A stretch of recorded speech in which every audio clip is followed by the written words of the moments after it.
You know, I can tell you that both the United States in particular and Iran would like to achieve an agreement.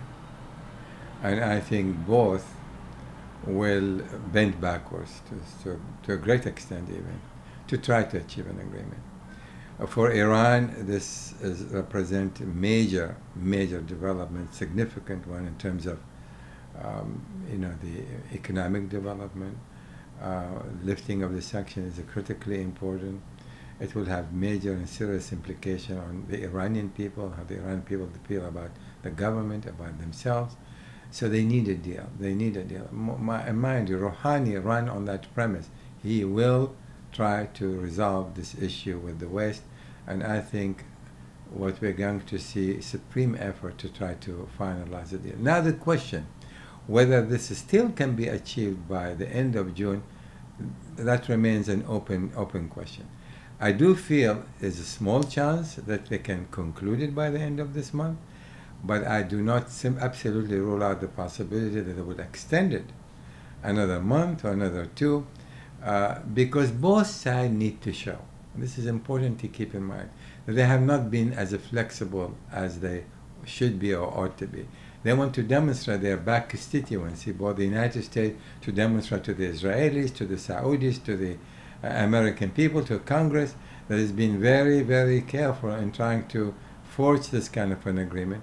And the Iranian negotiator would like to convey to the Iranian people that wasn't that, they were not making the concessions very easily, especially to the Revolutionary Guard, who are oppose any kind of a solution. So I think they will continue to work very hard, but I don't rule out the possibility that it will be extended should they not reach agreement by the end of this month.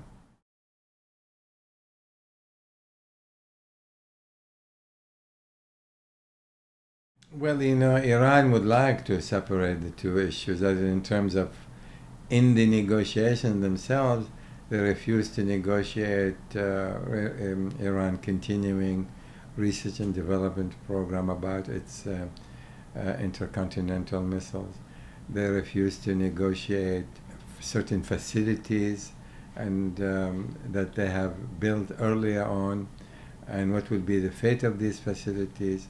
They've refused and denied having any involvement or readiness to discuss anything about their involvement in Yemen, in Syria, and elsewhere. So they attempted and successfully did so to delinking these issues from the actual negotiations themselves. But should there be a deal, there is no doubt about it.